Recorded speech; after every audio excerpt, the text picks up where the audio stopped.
Hi, this is Katie Young. This is Josh Rucker. This is the Wealth Effect, where we talk about business, community, personal development, and financial pathologies. That was good. That was smooth. Yeah, I like smooth, that. Real smooth. That was real real smooth. nice. Yeah, it flowed. Almost smoother than my Merlot. This dude is good. Lost his mind. But either way, hey, so we hopping on today. Today we're going to talk about something very, very important.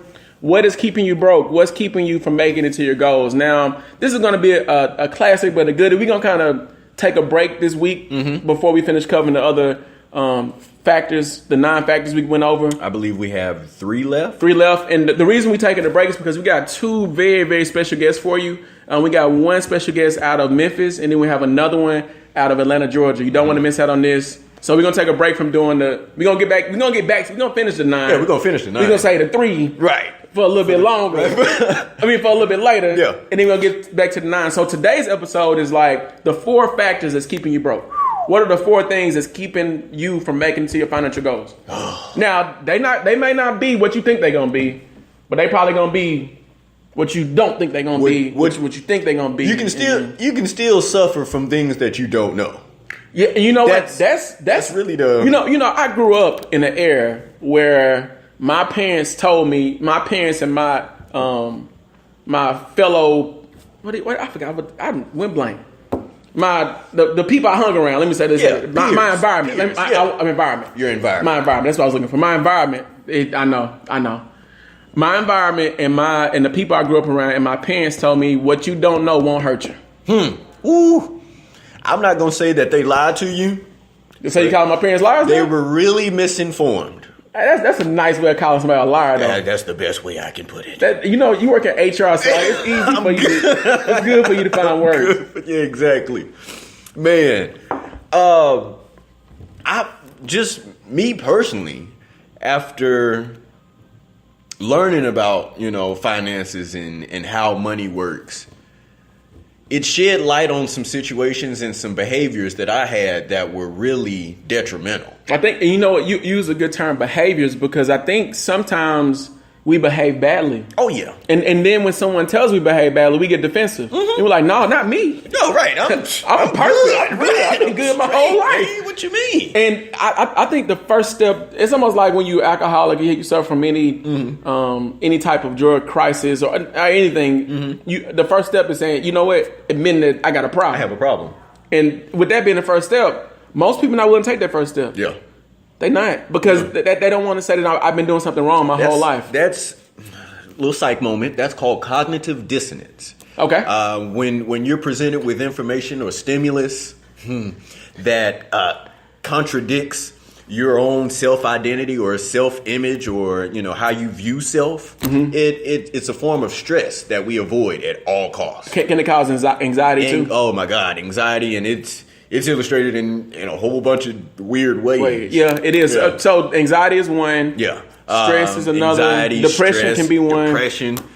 Yeah, it's connected. Like I always. I mean, you can actually develop disorders that are connected to the cognitive dissonance. Man, did I say that right? Yeah. Okay. Yeah.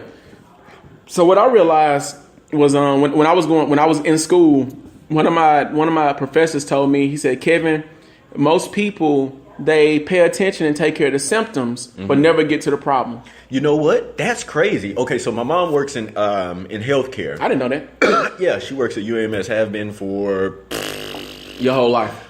Basically, 25 years. Shout out to moms. Big ups to Josh mama. Appreciate you staying on that job. You kept food in my You got polo shirts on and everything. First of all, I bought most of my. I'm not gonna say all. Your mama bought your polos. I'm not gonna say all. Shout outs to moms for buying the horses, man. But I noticed that in conversations that I would have with her, she talks to nurses and she deals with doctors, and she's noticed and illustrated to me that in healthcare, physicians don't care. I'm not gonna say care. They don't.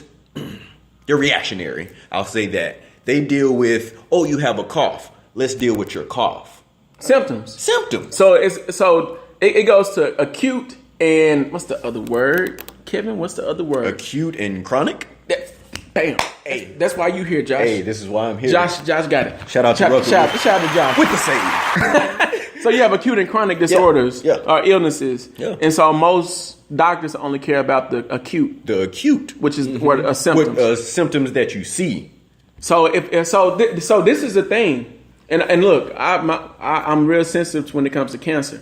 But if I had cancer, but I had a cough, or I had a sneeze, or I had a hiccup, or something that I went to the hospital for, they're gonna look at the acute symptoms first and just deal with those. Let's deal with that. And so 3 years from now, my cancer can still keep growing. So essentially, what happens to people then? This goes to finances too. Yeah, straight to finances. Okay, I'm gonna let you finish. Well, I mean, no, you want to hop in? No, go. I mean, go, you sure? Go. Yeah. You want to take it? Go.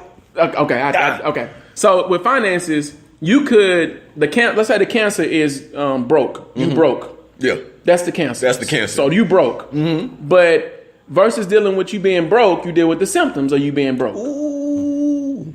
No, I said I kind of lied with that. You want to take over now?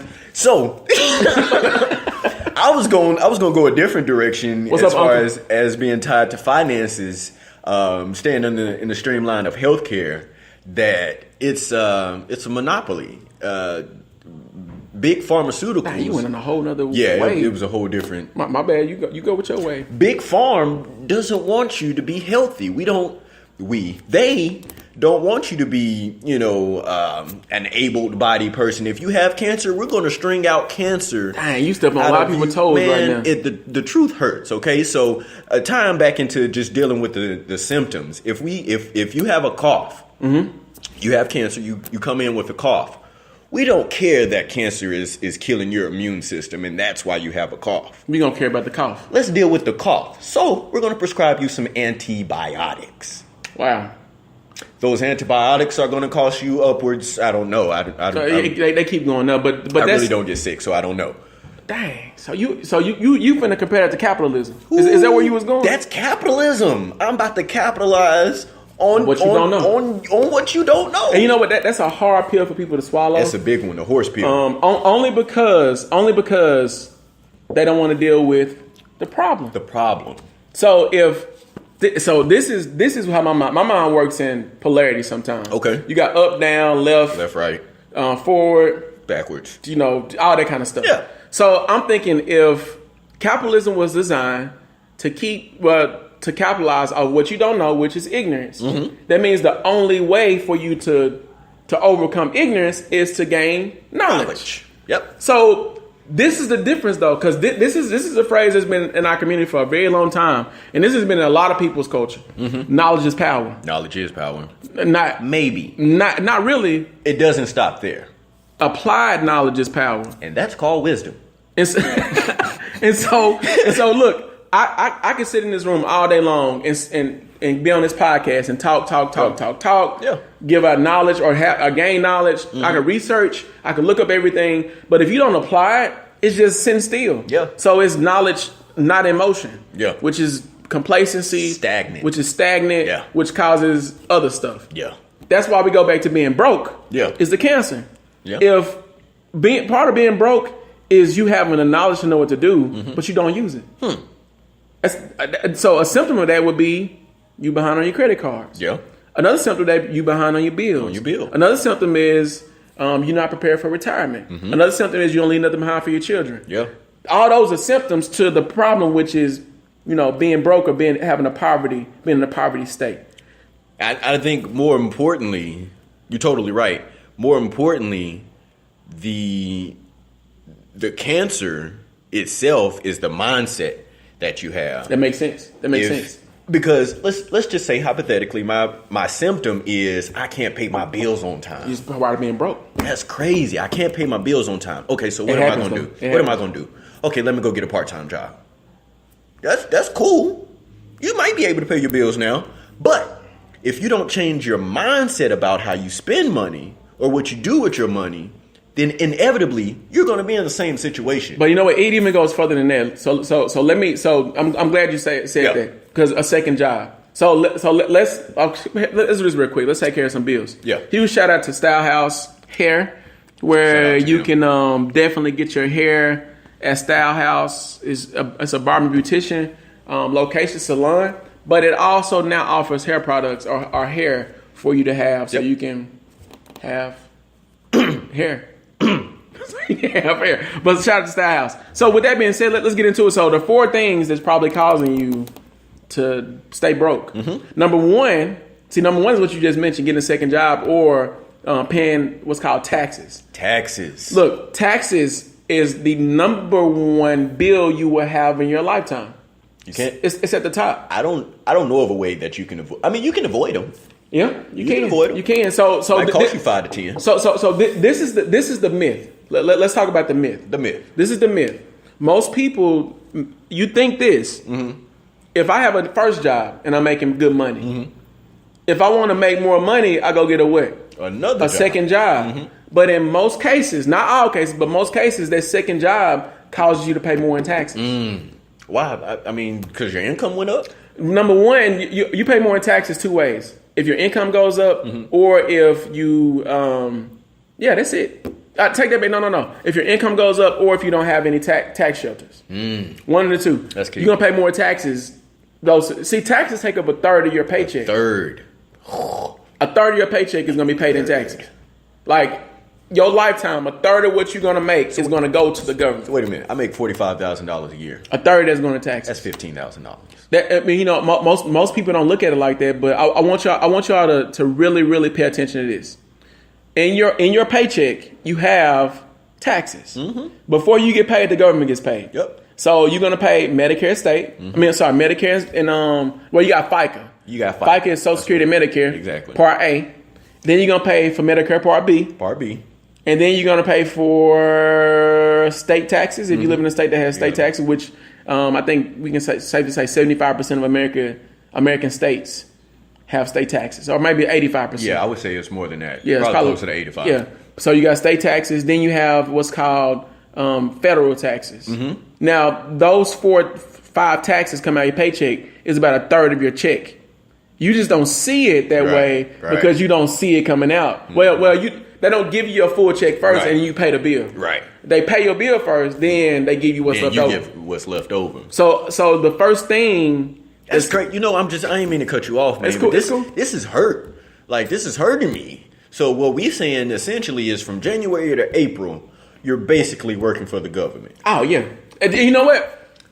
When you break it down like that, people don't understand that in a year's time, if we just took what you made over a year and said you paid this amount of taxes, a third of the year you're working for the government. Yep. That means that you're going to work every day for them. Your taxes. And not you. And you know what's crazy? I read somewhere that constitutionally we're not even supposed to be paying taxes on wages. That's a whole nother discussion. Understand? Wage taxes. That's a whole nother discussion. That's a whole different. That's a whole nother podcast. We'll save that. We'll talk about that later because you know what? It's 2 different thoughts in that school. So we'll deal with that. We'll deal with that later. But I'll bring that up. Yeah, I'll bring that up. Don't even worry, people. We're gonna uncover that one. Now that's the first thing that's keeping you broke. Essentially, probably keeping you broke. Now we can get to the next one too. But before we get to the next one, let me cut off the Facebook Live people. Yeah. Hey, it's been good talking to y'all. If you want to catch us on our podcast, The Wealth Effect, you can find us on all major platforms. Hey, we've been working. The Wealth Effect. Peace. All right, so let's get back to the audience. So the next part that we have to look at that's keeping you broke, and you might not understand this one, but because they're not teachers in schools, they're not letting you know about this. You're not going. Most people don't even learn it when they go to college. Yeah. I went to college for business, and it wasn't broken down as simple as I'm about to break it down for you. The next thing that's keeping you broke is inflation. Inflation is when everything around you goes up, but your money is staying the same. Think about this. Right now, we coming into a great weekend, Memorial Day weekend, and gas is going to go what? Up. So in capitalism, they're going to raise the prices because they know. They're going to raise the prices because they know that we are going to travel. Okay, we're going to travel, and we're going to want to travel. And so if I know you're going to travel and you want to travel, I'm going to raise the prices. Yeah, might as well. It's smart. It's capitalism. It's good business. So gas goes up, but your job didn't give you a raise for the gas going up. Nope. Now, if you can believe that, think about this. Back in the 1970s, 60s and 70s, or was 70s when McDonald's first came out? 70s. They had a 10-cent burger. A 10-cent burger. Like a cheeseburger. They cheeseburger 10 cents. Or a hamburger 10 cents. Yeah. How much is that hamburger today?